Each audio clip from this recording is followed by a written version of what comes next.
So why not the mythical ninja? Adam and Jamie arrive at the Bamboo Reef Dive Center to try out their replica feudal foot floaties. Can we use your pool for our water shoes? You bet. All right. Go for it. Cool. Thanks. Adam vanishes into the ladies' room. And just like magic,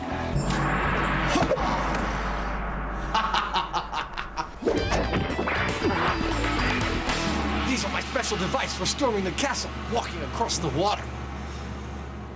All right, then. they may look unfathomable, Tie my feet in within an inch of their lives. but these flat wooden discs were modeled on an exact replica of Japanese feudal times footwear.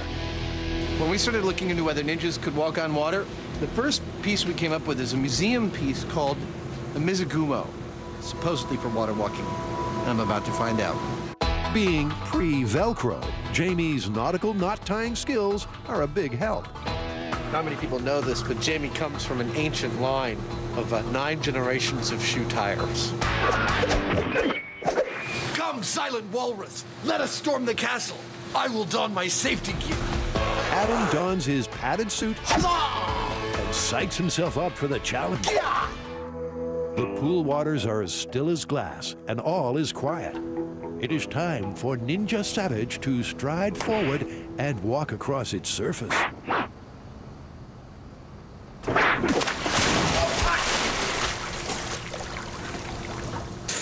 The first step seemed kind of promising.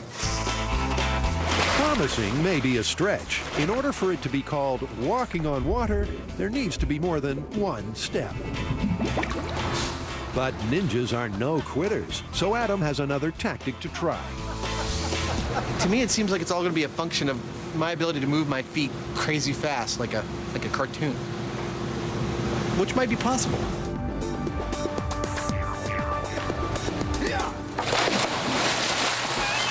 Despite his increased momentum, the shoes still weren't able to support Adam's weight. But it was comical. I believe that the moment I hit the water, I was sinking in the water. These may have slowed my descent, but that's really the best that can be said for them. Looks like Adam's Ninja Turtle aspirations are all washed up. I don't know about you, but these seem a little cumbersome to me. Yeah, I don't think you're going anywhere on water with those things. The important thing is that I look damn good. Well, it turns out that Mitsugumus were never really intended for walking on water. They were more for like rice paddies or mud flats, and they probably worked okay. Kind of like snowshoes. Exactly. However, you know, ninjas also were not at all above trying to encourage the belief in their supernatural powers. Ah, right, the masters of misinformation. I've heard they would do things like place posts underneath the water as they were escaping a shogun castle to make it look like they were walking on water. They wanted people to fear their magical powers. Exactly. The Mizugumo shoes may have sunk like the Titanic, but the guys might just rescue this myth yet.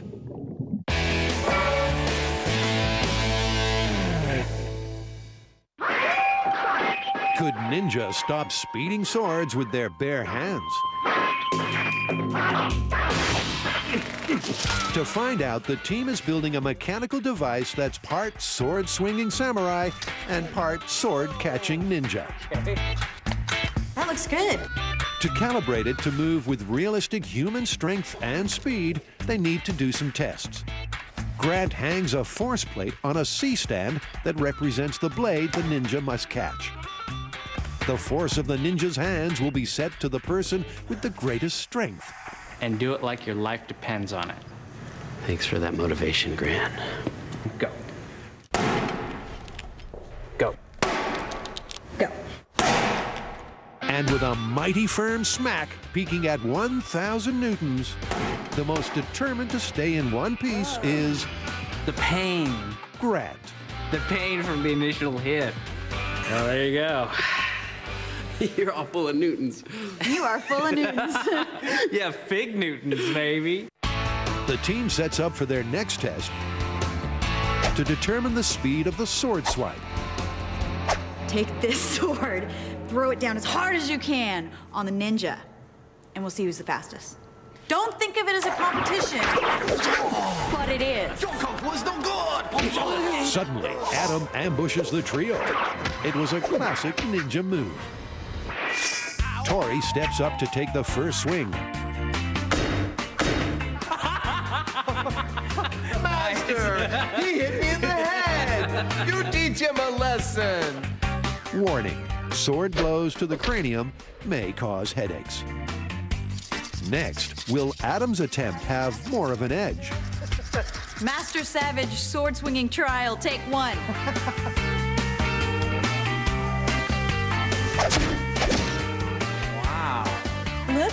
Look at that. Ninja's cool black stalker wear is getting shredded. Finally, it's Grant's turn. The ninja must go to the bathroom before he swings his sword. He hasn't looked this incensed since Star Trek was canceled. Master Imahara sword swinging test, take one. Nice. They compare their times on the high speed, and once again, Grant aces the test. How many frames is that? That is 24 frames and 96 milliseconds. Nice work. Way to go, benchmark. Thank you. I think it was the face. That's about 47 miles per hour. Coming up, the team discover a ninja job safety hazard. Dude, look how deep that went.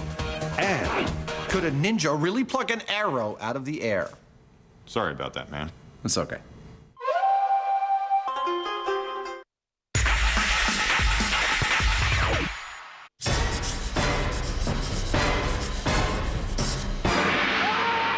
Next up in our Ninja Bits, can you catch an arrow with your bare hands?